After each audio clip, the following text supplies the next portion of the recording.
السلام عليكم هرت قف والبو إن سلام يا إمدك لا تحارب ما أنت إن هذا الكوبان كده شيء مع المهن فيسبوك ميل والبقصة الله هاي رجع الصومالي رومانتيك معها قبلي صومالي ذوي هلاوين من أشاني بيجورسدين هرت قف والبو قف كدوق يساعدو كدين أو جورسين كنا لكن ويقروح بدن تقف كوجود قن وكوجود دين أو كوجود دلائنا جورسدين لكن سه رومانت هذا أنا قد هنرجع صومالي رومانتيك معهن رجينا أنا دهان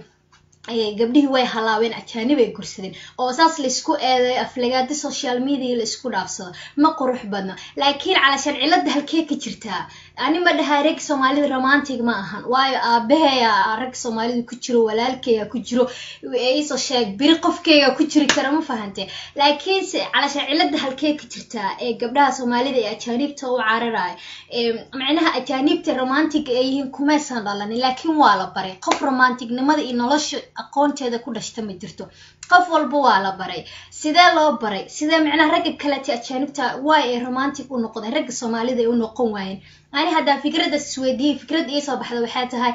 qof rag wadamada horumar oo kale ama dadkan kale oo nabad iyo waxbarashada dhameystiran haystaan xiisad walba iskuulka ay ka dhigtaa waxa ku jirta xiisad la dhahayo nolosha oo qofka sidoo noloshiisa qof ula qaadan lahaa lagu baro sidoo qofkiisa farxad u siin lahaa lagu baro qofka ragga nimanka raggan waxa u dhiga macallin nin ah gabdhahan waxa u dhiga wata macallimad naag ah marka Soomaaliya way iska burbursan tahay waa naqaan waxbarashadeedana waa wada ogsoonahay laakiinse dad qofkii hadii aan uusan waxbarasho soo helin uusan soo baran nolosha waxay tahay uusan ku dhalanin sidoo romantic ku noqon kara ma noqon karo romantic mana suurtagelayso inuu romantic noqdo laakiinse calashan dadkan wadamadan kale tii imaadeen ee waxbarashada heleen way wada arkeen xiisad walba iskuul lagu qaato waxa ku jirto xiisad la dhaho nolosha macnaha oo ku saabsan sida gabadhan ee ninka farxad u siisan lahayd ninkana soo gabadhiis farxad u siisan lahaa marka ragga Soomaalida hadaysan gabadhi Soomaaliyeed soo helin xiisadaas aysan soo qaadanin qofkii ragga una soo qaadanin sida tahana nolosha aan lagu wada qanacsanaan karin oo aan la isku faraxsanayn muxuu xalka noqon karaa xalka ma noqon karo inay gabdhihi intee TV-da istaagaan ee masaajidada iska diiwaan geliya ay dhahaan horta taas aab wax laga dhintay laakiin way dhacday inay dhahaan niman ajaanib arabna Soomaali ma rabno wiil nimankiina ay dhahaan ee comment ku caawiyaan ay dhahaan waa naagaha leesan waa naaga saana macna mar haday wixii soo bixeen wax 10 qof ka badan haday isku raacaan waa wax jira been ma noqon kara wax 10 qof ka badan ay isku raacday soo haday gabdhihii bar oo bar ay dhahayaan rag Soomaalida romantic ma ahan ragina isku ay commentiga ku caawinayaan ku aflagaadeena ay dhahayaan gabdhihii saane noqdeen gabdhihii way halaabeen xalkeen ina macna xalka sidoo ku jira ina fiirin gabdhahaasina eesaas ku jawaa qof jecel ma jirto qof aan kugu dhaqanahayn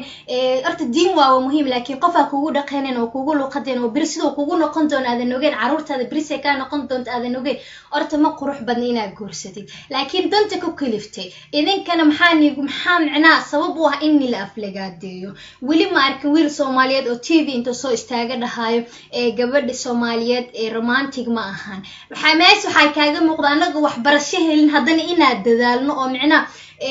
ragani aan u wanaagsana laakiin raggi aysan is ogeenba waxyaabo badan waa ogsoona laakiin xalka muxuu noqon karaa hadda wixii dhacay waa dhaceenba laakiin mustaqbalka dhow ee soo socda ani horta waxa dhihi lahaa horta xiis Soomaaliya kuwa joogo oo waxbarashada ku jira hada inta iskuulada la isku wada raaco jadwal loo wada sameeyo xiisad la dhahayo xiisada nolosha lagu soo daro si qofka nolosha loo baro gabdhahana qof macallimad ay u dhigto macallimadina qof dumar ay u dhigto waayo nolosha lagu ma dhashtay waa la bartay everything waa la bartaa wax lagu dhashto ma jirto dadka wax walba yaqaan aragtan waa la soo bartay so dadka waaweyn hadana macnaha heesato aan waxbarashada ka gaarina isku day koorsooyin waxbarashada inay qaadatay aan ragga kaligood eed ma saara laakiin gabar iyo wiil waa la hadlaa nolosha macnaha ma ahan nolosha waxyaabo badan waxa jirta labada qof ay isku wadanaysa waayo qof complete oo dhameystiran ma jirto qofka kala wuxuu ku qaataa so macnaha nolosha saa u wada share gareyn kartaan ugu macquulsan soo barta koorsoo yar soo qaat wadamada ka joogtiin kuwa mustaqbalka hadda soo baxay ee yaryarna xiisadaas iskuulada loogu soo diro taasi that's my idea ma lahayo taas kali waa fikradeeda ma fahanteen so yaxwayaan lis aflagaadeenin midda kale hadaa fikradeeda ka heshay welcome hadaadan ka helina ima aflagaadeen karto video walbana oo ku sheega qof aflagaadeen karta malahan waa dada waxay ku dhahayaan is soo asturnaanta Soomaalidu waxay u taqaan I don't know wallahi ma aqoon kari waayo adoo madaxaadi ku jawaaloyaa ku daboolaya meel ka fiidan jirna oo lagu sii aflagaadeenay wax laga sii sheegaya so ani waxa dhihi lahaa qofka fikradiisa macna waa ka soo horjeesan kartaa laakiin shakhsiyadiisa ma aflagaadeen karsid laakiin wuxuu ka hadlaa waa ka soo horjeesan kartaa waa maasantii dadka mar walba inboxka message igu soo diray igu dhahan fikradaada wanaagsan nagu soo biiri waxa leeyahay mar walba waa maasantiin dhiirigelintiina wixii la qurux badan oo isdhahaayeen fikrada ina gudbisid waa qurux badanta waa sii gudbin doona sago rago maalaha idinkana dadaala dumaro idinkana hadaa rag Soomaaliyeed aflagaadeysan aabaha aflagaadeysan qofka fog ma aflagaadin oo walaalka aflagaadeysan oo wiilkaaga bari Soomaaliga noqon doona aflagaadeyso iska daay qof walba sidoo noloshiisa wax ugu qabsan karo u maareysan karo Assalaamu calaykum wa rahmatullaahi wa barakaatuh